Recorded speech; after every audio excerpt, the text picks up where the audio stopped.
Welcome back to another edition of Ego on Break. I'm your host, Dynamite J. Andrews. Got the Mississippi Madman sitting here to my left. And today we're going to do some results, some things we've watched, and just talk wrestling. So Mississippi had quite a few wrestling shows this Saturday night, this Sunday night as well. I think there was a few on Friday night. But overall, I know that there was at least 4 or 5 going on within driving distance of our event. Yeah. And when I say driving distance, I probably mean with at least 2 hours. That was one within 20 minutes, probably. Yeah. So I've got a few results from those events. I've reached out to those promoters and see who would shoot me some info back so that we could talk about it on the show today. And BIW, Josh Newell, those guys hit me back up. So if we get any more results, we will do those. But if you'll read those results real quick, just kind of give a rundown of what BIW had over in Brookhaven. Let's see. Okay. Rob Love defeated Cam Cole. Okay. Danny Chance defeated Andy Dalton. Nice. Barrett Brown retained his title against Bam Bam Malone. I bet that was a heck of a match. I like Barrett. Alabama. Yeah, Alabama. And I'm going to mess this name up. Reiza. Sure. Pulled one out against, good God. Try that. Alejandra the Lion. We saw her in Okay. the Lucha Libre show. Sorry. And Alex Garcia. So it was the first women's tag match, I believe, in BIW's history. Yeah. So very cool. A Bloody Apocalypse defeated Jeremiah in a dog collar match. Oh man! After I was read on Nightmare where he evidently borrowed a pocket knife from somebody in the audience. Yeah, and stabbed APOC in the head. So yeah, you know, stay away from the Nightmare. No pile drivers in Louisiana, but pocket knives are clearly Pocket knives are okay. Pile drivers are not. But that was it. Says we return to Brookhaven on October 12th, but also set up for a lot of stuff and matches tonight. That will be in June 14th. So. There you go, June 14th, Natchez, Mississippi, Bayou Independent Wrestling. So prepare to check that out. And hopefully that's going to be a big event. And maybe the Nightmare will not stab anybody. So he put a person in a body bag and they ain't been seen since. Yeah, I mean, he has murdered someone on our event. So quick rundown of Path to Pride 6. Don't want to be too quick, so we may talk a little bit about what you saw, what I saw. I was in 3 of them, so go for it. I was in the ring doing the welcomes and thanking our sponsors. I was interrupted by Matt Kenway. He said the last time they were in Pearl, he got choked out by Britt Jackson. Yep. Called Britt Jackson out. Britt Jackson did not come out. However, General Manager Chuck McMullen, who is putting together a faction of sorts, said that Britt Jackson's not here, but the Nightmare is, and he is not a happy camper. He sent Nightmare to the ring, a violent contest that saw Kenway come out with with the victory. So it took it was a lot of cheating on Nightmare and Chuck McMullen's part, but Kenway cheated a little bit on his own and came out with the victory. So Nightmare got beat twice in this night. Yeah, I guess so. He did. I guess so. Yeah, because he came and attacked, fought Kenway, and then went and stabbed APOC. So my understanding was it was about an hour drive to the next show, and then he got beat again. Yeah, I wonder if he has like a teleportation device. No, it's called a car. Oh, car. Okay, I got you. Even though I'm mad, I can still drive. So. I wonder if there's 2 Nightmares. What if they're twins? Just take the mask off. What if they were twins? What if it was 2 Nightmares? That'd be scary. I'm good. Holy smokes! But yeah, that was the first match.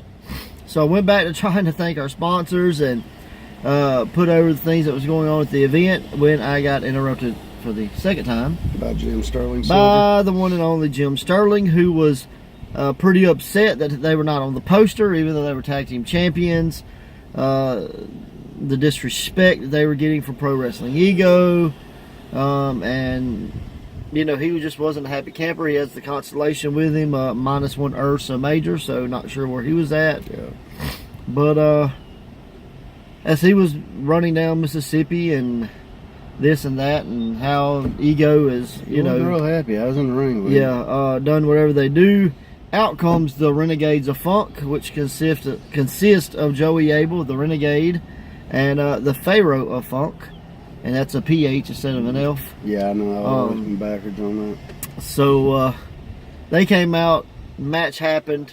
Alex Graves got beat. Poor Alex Graves. New tag team champions in Ego is the Renegades of Funk. Poor Alex Graves. In losing the titles, he upset Jim Sterling more than we did, and Jim ordered O'Hagan to punish him, and punishment he got. Yeah. Jim punished him pretty well himself. Jim did punish him, delivered a running Vader bomb splash thing. Yeah, I used to yeah, it was not a happy day for Alex Graves, as not only did he get beat, but he got beat again. Yeah, he got beat twice. 3 times if you count the beating that Sterling gave him. So he took a stunner and a stiff kick from Joey Abel. Right. Yeah. So overall, you know, new tag team champions. A mad Jim Sterling. He was not happy, and a beat down Alex Graves. So yeah, it was what it was. The first scheduled match of the night came when we saw a triple threat match. We saw Kelvin Heights make his return, representing New Level Pro in Alabama. He took on our very own Wes Warren and Corey Graves from St. Louis. Yeah. So probably the best match, the best triple threat match I've seen in Ego in a long time. I caught the end of it. I didn't see the whole thing. So all 3 guys went out, worked hard, fought hard, and it seemed like the match had just kept going. Like there wasn't nobody rolling outside like a. Well, poor Kelvin ended up outside. Every time he tried to get back in the ring, they'd punch him in the face or kick him in the head. I didn't see that part. So he did not make it into the ring for at least 2 or 3 minutes, even though he had continuously tried. It's easier to beat up one person than 2. Finally, he got smart and waited till there was a pinfall attempt, and he just came in and broke the pinfall up. Gotcha. So we thought Corey Roberts had Wes Warren beat until Kelvin threw Corey Roberts over the top rope to the floor and got the pin. So he stole the pin. The former Burger King gangster is back with an attitude and definitely stole that pin. Sweet. So then that took us to our first of 2 main events. We saw Pride champion JD Jenkins take on John Davis, the former Pride champion. And man, what a brutal contest this was. I caught the end of the chop delivery and the moonsault from John Davis. Yes. Surprised they don't let it. Surprised me as well. John Davis can do a moonsault. JD Jenkins can take a chop. Because John Davis was laying the chops in. JD was giving them back. But I don't know if he was making as good a contact to to John Davis as JD was to him. Speaking of JD, we'll have to call you back. So, Pride champion, still Pride champion, JD Jenkins, full-time beast, proved why he's at the top of the food chain as he defeated John Davis. Yep. With the Jinkinator, by the way. So the fans were actually chanting Jinkinator. Yeah, that's pretty cool. Which blew my mind. I'm like, what the hell are they saying? And I finally understood it. Yeah, it's very cool. Then we got women's wrestling. We got Bristol Hale back with Chuck McMullen, the White Widow. She took on Cassandra Golden. Cassandra Golden put up a heck of a fight, but unfortunately Bristol Hale, I guess, has been working to perfect the DDT. Yeah. And a impaler DDT later, and Bristol Hale is the winner. And I think Chuck might have did a little interfering when I was down. I'm sure Chuck did a lot of interfering behind your back. Well, that you missed. I only got 2 eyes. But you only have 2 eyes. And if you had 4, you might have seen. Should have left your glasses on. I had to put them on the back of my head. So, main event, Federated title, Chance Allred defending against Ray Fury. Man, what a match. A lot of high flying, a lot of hard hits. Submission. Yeah, definitely submission holds. At one point, we see Chance in the audience trying to steal the fans' sign. I guess he was going to beat Ray with the sign or something. I'm not sure what he was thinking. He made it back into the ring. Chance pulls out scissors, and I'm like, are we going to see a stabbing? No, I thought he was going to stab me. We did not see a stabbing. No, we saw him cut the turnbuckle pads off. I guess he had planned ahead in case he got in trouble. And it backfired. Well, I guess it didn't backfire because essentially it led to Ray Fury losing. So Chance is still federated champion. But not by the turnbuckle, so he never officially got that delivered in, not the way he wanted. He beat him with it used to be called the Pepsi Twist by CM Punk. It used to be his finish. It was a armbar into a lariat. So that's what he beat him with. Okay. Well, I know he went to do that again. Yeah. After the match was over, Fury ducked it, hit him with a cutter, and said, "Come on back for some more." And Chance did not want any more as he bailed. So that was the two Mississippi events that we know about that actually happened, that we got results from. So overall, it was a great night of wrestling in Mississippi. I do know Calvin Rose retired down in SWA. I know that match was happening. Calvin's had a long career, been in Ego a few times, and we hated to see him retire, but we do understand sometimes you just got to. So shout out to Calvin Rose. You will be missed in independent wrestling in Mississippi. Nobody's ever all the way retired, so take it with a grain of salt. Right. So you could see a comeback. So. Sorry, I'm not trying to insult anybody, but I've seen so many people say they're retired and they're back 2 weeks later. Well, Terry Funk only retired, once? 1,005 times. 500 times, yeah. So, all in all, that was a great day. Other than Calvin, losing his retirement match. Hate that. He was defeated by Lucas Frost and Barry Wolf. And Calvin, I believe his tag team partner was there, which was Blade Boudreaux. And overall, good business, I assume. So that leads us to what we've watched, and I have watched zero other than the wrestling I watched this weekend. That was Ego Wrestling. Did not watch anything else. I know you've watched some MLW. I started MLW. I've gotten maybe like a match and a half in, so I guess technically I've watched one match. So you want to give us? Did you like the match? The match was okay. I mean, it was just a brawl. It was what you expected it to be.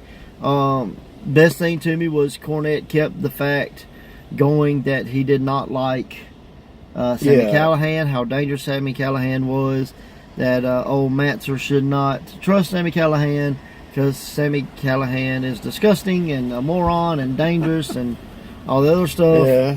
So in a way, Cornette was putting him over and dissing him all at the same time, which I thoroughly enjoyed. Like you said, it was a friend of my enemy is my friend. Right, and that makes a lot of sense. So I enjoyed the match. I thought it was good. And I actually liked that it became a tag match because it was a tag match, but they started a brawl. Right. And eventually worked its way into a regular tag. Yeah. I like the fact that when it was over, it continued. Yeah, exactly. So I dug that.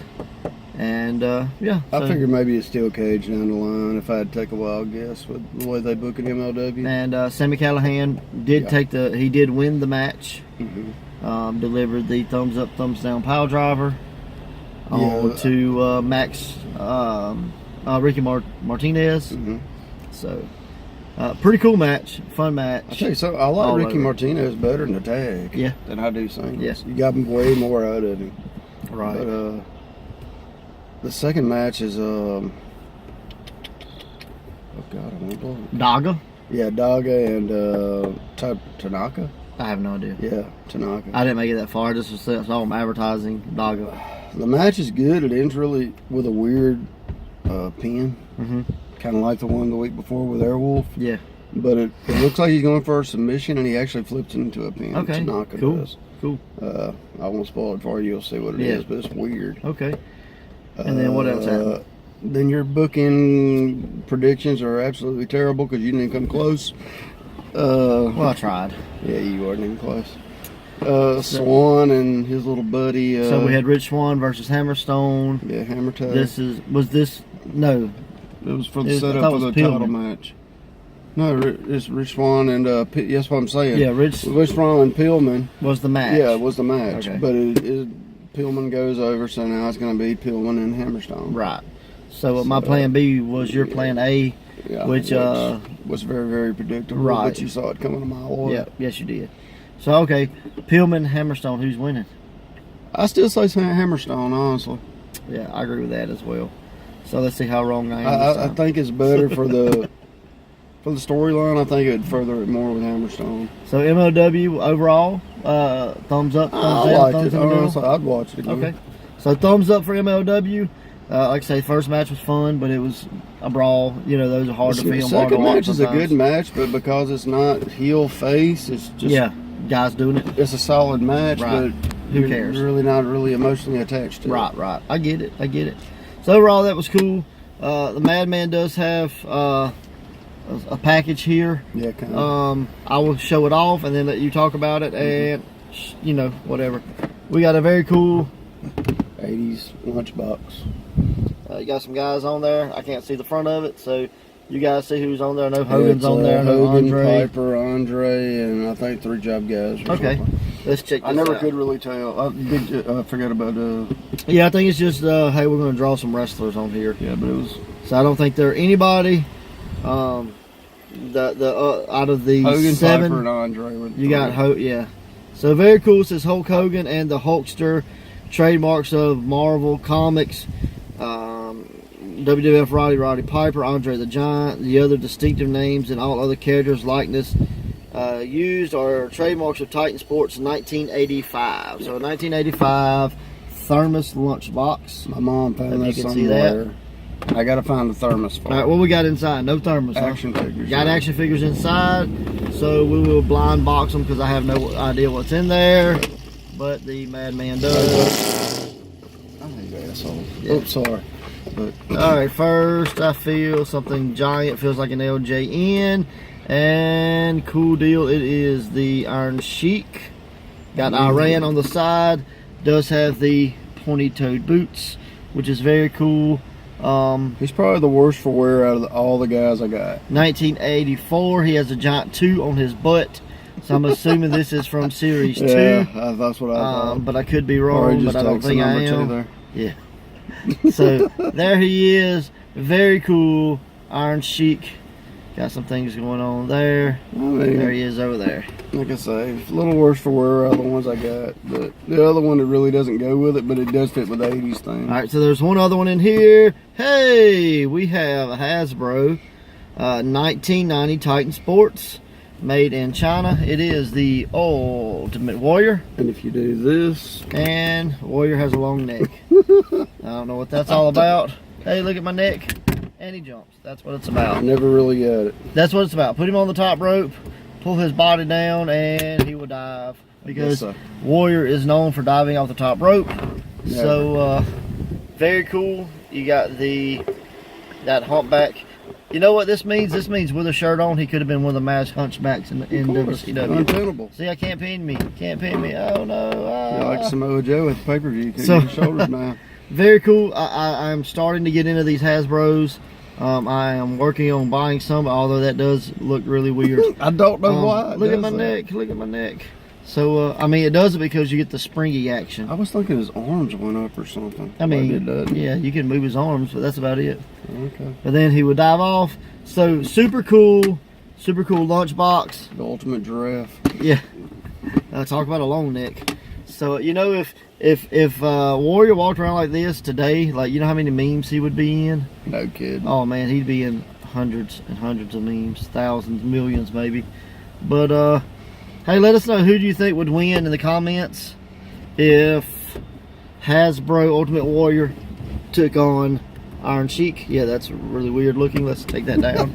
So, get your mind out of the gutter. I ain't do nothing. But overall, that's been what's going on at Ego and Break. We got a few more coming towards you within the following weeks.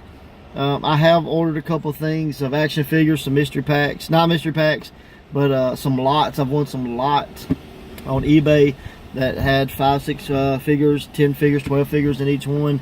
So look for those in unboxing videos. There will not be an unboxing video this week just because I'm pressed for time and bring anything. But we did unbox the lunchbox, Hasbro and an LJN. So very cool for that. It's the 80s. Next Ego event is August 31st back in Pearl. Don't know what's happening yet other than August 31st back in Pearl. So till then, watch wrestling. Always watch wrestling. Watch wrestling. Later.